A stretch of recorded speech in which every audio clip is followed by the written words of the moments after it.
Audiolibros en 15 minutos. Suscríbete al canal y explora un nuevo libro cada día.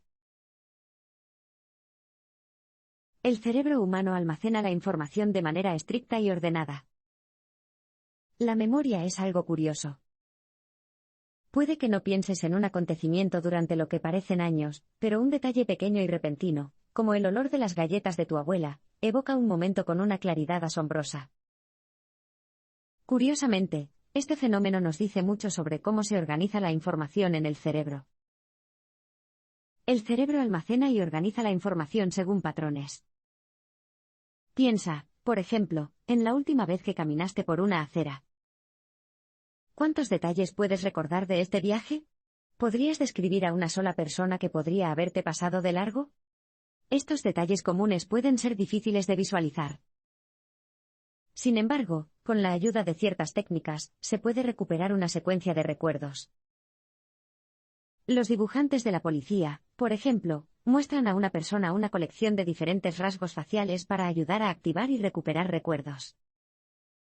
Como el cerebro almacena la información.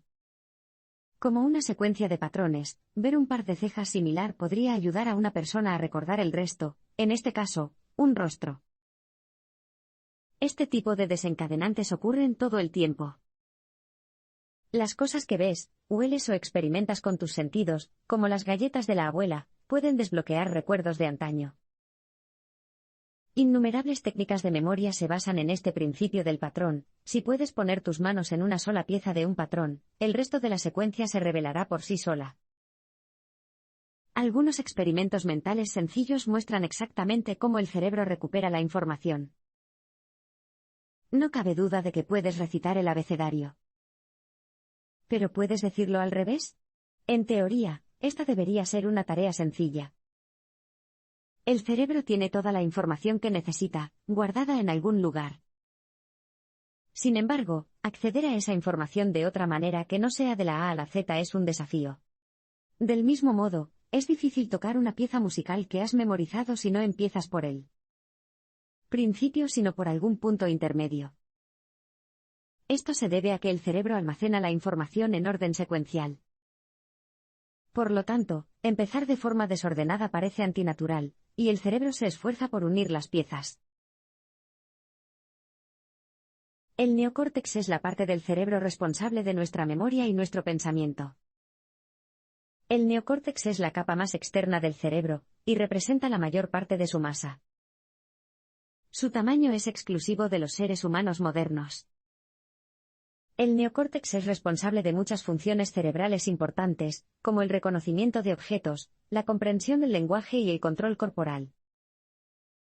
El neocórtex del cerebro almacena y organiza la información jerárquicamente. Esto tiene sentido, ya que todo lo que hacemos, incluido el pensamiento, se puede dividir en jerarquías y patrones. Para ilustrar esto, piense en los pasos involucrados en el proceso de prepararse para ir a la cama. Lo más probable es que el primer paso sea cepillarse los dientes. Pero dentro de este paso, hay otros pasos: poner pasta de dientes en el cepillo de dientes, cepillarse, enjuagar con agua, etc. El cerebro almacena estos pasos dentro de los pasos en columnas corticales o grupos de neuronas organizados de manera uniforme que se encuentran en el neocórtex.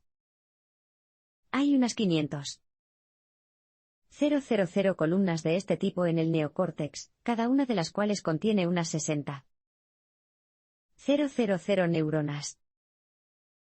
Dentro de cada columna cortical hay reconocedores de patrones, que comprenden aproximadamente 100 neuronas. En total, hay aproximadamente 300 millones de reconocedores de patrones en el neocórtex. Algunos de ellos son reconocedores de bajo nivel que se activan cuando hay ciertas partes de un patrón. Esta información luego fluye a los reconocedores de nivel superior, que unen las piezas. Por ejemplo, cuando miras una palabra, los reconocedores de bajo nivel se activarán cuando vean las líneas y formas que distinguen las letras individuales. Los reconocedores de alto nivel luego detectan las combinaciones de letras que crean una palabra completa. Nuestros sentidos reciben información constantemente, y esta información se compara con experiencias y patrones pasados. Para mantener el ritmo, los reconocedores del cerebro se activan continuamente. Gracias al reconocimiento de patrones, el cerebro normalmente puede predecir qué es una cosa, incluso si solo ves una pequeña parte de ella, e incluso si es algo que nunca has visto antes. Todos los caminos del cerebro humano conducen al neocórtex. Como cualquier buen administrador, el neocórtex es un hábil networker. Dependiendo de la tarea, coopera con otras partes del cerebro para realizar una tarea. Cada vez que vemos, oímos, tocamos u olemos un objeto, la información sensorial que recibimos comienza su viaje en la corteza sensorial, y se mueve a través del tálamo antes de llegar al neocórtex. Ubicado en el mesencéfalo, el tálamo desempeña un papel en la reacción instintiva para determinar si una sensación, como el tacto o el gusto, es agradable o desagradable, antes de que esa información se transmita a las partes del neocórtex llamadas ínsula. El tálamo y el neocórtex están en constante comunicación. De hecho, esta comunicación es tan crítica que una persona con un tálamo dañado podría caer en coma o incluso morir. El neocórtex se basa en otra parte especializada del cerebro, llamada hipocampo, una pequeña región ubicada en cada hemisferio cerebral que le indica al neocórtex qué eventos debe recordar. Cada vez que la información sensorial llega al neocórtex, el hipocampo decide si está relacionada con algo nuevo o notable, o tal vez con un giro en una sensación antigua. Luego, el neocórtex trata la información en consecuencia. Por ejemplo, el hipocampo es importante para reconocer caras nuevas, y te mantiene en buenos términos con tus amigos al avisarte si alguien se ha cortado el pelo. Muchos de los síntomas de la enfermedad de Alzheimer, como la dificultad para aprender cosas nuevas, se deben a un hipocampo dañado. Cuando se trata de controlar el movimiento, el neocórtex divide el trabajo con otra parte del cerebro, llamada cerebelo. El cerebelo es responsable de ciertas reacciones instintivas, llamadas funciones básicas. Cuando instintivamente estiras la mano para atrapar una pelota de béisbol lanzada rápidamente, es el cerebelo el que actúa. El cerebelo es en realidad una reliquia de una época en la que el neocórtex humano era mucho más pequeño. Hoy en día, la mayoría de los movimientos están controlados por el neocórtex. Sorprendentemente, sin embargo, los movimientos refinados o elegantes, como el baile o la caligrafía, siguen siendo controlados por el cerebelo. Incluso el sentido de la creatividad y los sentimientos de amor de una persona son producidos por el neocórtex del cerebro. Ser humano es realmente fantástico. Muchos piensan que es tan fantástico que las experiencias y actividades humanas por excelencia, como la creación de arte, no podrían explicarse mediante procesos puramente neurológicos. Pero, ¿es esto realmente cierto? Como aprendiste anteriormente, la información sensorial del mundo viaja a la ínsula, una parte del neocórtex del cerebro. Y es aquí donde se originan las células fusiformes. Estas células son neuronas largas que conectan partes relativamente distantes del neocórtex. Las células fusiformes participan en gran medida en la creación de sentimientos de tristeza e ira, o de amor y deseo sexual. Las otras áreas del neocórtex hacen todo lo posible por controlar estos sentimientos y darles sentido. Sin embargo, las células fusiformes excitadas son difíciles de domesticar, ya que están conectadas a muchas áreas diferentes del cerebro. Y esta es la razón por la que las personas no siempre toman las mejores decisiones cuando están sumidas en la pasión o la ira. Del mismo modo, la creatividad se origina directamente en el neocórtex del cerebro. Cuanto más grande sea el neocórtex, más profundo será su potencial creativo. Una de las cualidades inherentes de los reconocedores de patrones que componen el neocórtex es la capacidad de crear metáforas e interpretar múltiples significados a partir de símbolos, un elemento clave de la poesía y el arte. Los reconocedores de patrones se activan 100 veces por segundo, lo que permite al cerebro reconocer potencialmente millones de metáforas en un solo segundo. Si fortaleciéramos de alguna manera el neocórtex, podríamos hacer que una persona se volviera más creativa. Sin embargo, una forma de hacerlo en la práctica es mediante la colaboración. Después de todo, dos cabezas son mejores que una. En el futuro, sin embargo, podríamos expandirla. Inteligencia humana mediante la incorporación de algún tipo de neocórtex no biológico o inteligencia artificial. Es evidente que la ciencia moderna tiene una buena idea de cómo el neocórtex del cerebro y otras regiones crean la mente humana, tal como la entendemos hoy en día. Los próximos parpadeos explorarán cómo podemos aplicar este conocimiento a las máquinas, con el objetivo de desarrollar una verdadera inteligencia artificial. La tecnología actual ya está muy avanzada en el camino hacia la creación de inteligencia artificial. Los inventores no siempre parten de cero. A veces encuentran inspiración para innovar en la naturaleza. Una de esas fuentes de inspiración está justo entre tus oídos, el cerebro. Si pudiéramos crear una mente artificial, ¿por qué no desarrollar simplemente un neocórtex digital que emule las funciones del cerebro humano? El secreto para crear una mente artificial reside en desarrollar sistemas que aprendan por sí mismos, al igual que el neocórtex del cerebro. Y gracias a un método estadístico, esto ahora es posible. La investigación sobre la inteligencia artificial, IA, se remonta a las décadas de 1930 y 1940, los primeros días de la informática.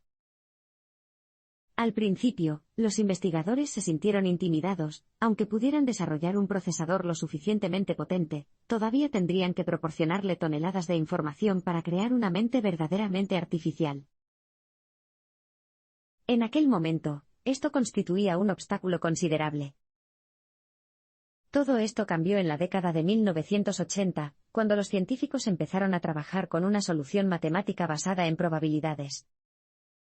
Este método, denominado modelo jerárquico oculto de Markov, HHMM, en honor al matemático ruso Andrei Markov, permite que el software aprenda y se vuelva más inteligente, como un niño. El software que emplea este modelo aprende mediante el reconocimiento de patrones.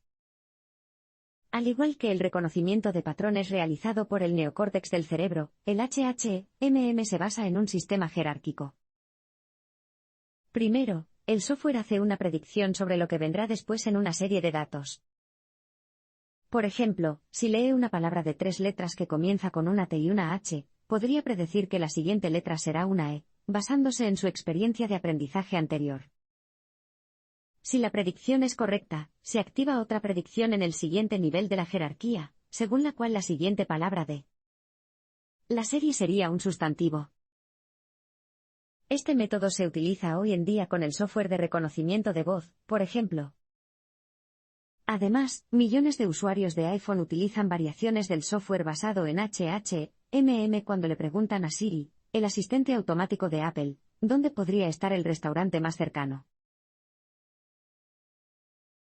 La inteligencia artificial consciente con libre albedrío es más que solo material de ciencia ficción. Si alguna vez has intentado chatear con Siri del iPhone o con cualquier otro bot en línea, sabrás que ese software rara vez es convincente para un humano. Al menos no todavía. Sin embargo, los sistemas de inteligencia artificial, IA, se están volviendo cada vez más inteligentes y autónomos. Watson de IBM, por ejemplo, ofrece una visión temprana de las posibilidades de la IA. En 2011, millones de personas vieron cómo Watson derrotaba a algunos de los mejores concursantes del concurso estadounidense Jeopardy! Mediante una combinación de programas, Watson pudo leer y comprender 200 millones de páginas de documentos en lenguaje natural, incluida toda la Wikipedia. Incluso la redacción complicada y llena de juegos de palabras de las pistas del programa de preguntas no puso en entredicho la potencia de procesamiento de Watson. Watson trabaja combinando todas las respuestas posibles a una pregunta y luego realizando un análisis estadístico para identificar qué respuesta tiene más probabilidades de ser la correcta. Pero, ¿y si, en cambio, se programara a Watson para lidiar con los problemas del mundo? ¿Podría la inteligencia artificial desarrollar una conciencia o un libre albedrío? Los filósofos han reflexionado durante mucho tiempo sobre lo que significa ser consciente. René Descartes dijo la famosa frase, pienso, luego existo. En esencia, quiso decir que mientras una persona esté consciente de haber tenido una experiencia, esa persona también estará consciente. Pero, ¿qué pasa con el libre albedrío? El concepto de libre albedrío también es objeto de acalorados debates. De hecho, las investigaciones han demostrado que el cerebro en realidad inicia las acciones antes de que una persona se dé cuenta de las decisiones que está a punto de tomar. Incluso podría darse el caso de que la idea del libre albedrío sea más un sentimiento que una realidad. El autor sostiene que cuando busca en todo ese conocimiento adquirido por sí mismo, Watson realmente está pensando. Y si las máquinas actuales pueden emular el cerebro lo suficiente como para pensar, las máquinas del futuro podrían pensar y realizar actos de libre albedrío, suponiendo que el libre albedrío exista, de una manera que dificultará distinguir a las máquinas de los humanos. En la década de 2030, la inteligencia artificial genuina será algo habitual en la sociedad. Si realmente podemos crear una verdadera inteligencia artificial, ¿cuándo podemos esperar que esas máquinas sean una parte normal de la sociedad? Resulta que la tecnología está alcanzando rápidamente los requisitos de la IA. La llamada ley de retornos acelerados del autor describe el crecimiento predecible, y cada vez más acelerado de la tecnología de la información. Suponiendo que el desarrollo tecnológico siga esta trayectoria, en un futuro muy próximo estará lo suficientemente avanzado como para simular el cerebro humano. Intel ya ha empezado a fabricar chips de computadora 3D que evitan eficazmente el problema del espacio en una placa de circuito al apilar los componentes uno encima del otro, en lugar de reducirlos aún más. La compañía espera que estos chips sean un estándar de la industria a finales de la década. El autor estima que los procesadores necesarios para un neocórtex digital deberían ser capaces de ejecutar 10 cálculos por segundo, con una potencia de 16. El superordenador más rápido de la actualidad en Japón ya puede realizar cálculos a esta velocidad. Una corteza digital también necesitaría poder almacenar alrededor de 20.000 millones de bytes de datos, suponiendo que tenga unos 300 millones de reconocedores de patrones con 72 bytes de memoria cada uno. Una vez más, este es un nivel de potencia de procesamiento que incluso las computadoras promedio de hoy en día pueden superar. Pronto veremos ejemplos convincentes de IA en 2029, afirma el autor, y la IA se convertirá en algo habitual en la década de 2030. Según el autor, todas las representaciones de la IA en las películas y en la televisión, donde a menudo se trata a los robots como seres conscientes, nos han preparado para dar la bienvenida a la inteligencia artificial consciente a nuestras vidas. El historial del autor en este tipo de predicciones inspira confianza en que este será realmente el caso. En la década de 1990, el autor hizo 147 predicciones para 2009, y solo 3 de ellas resultaron ser falsas.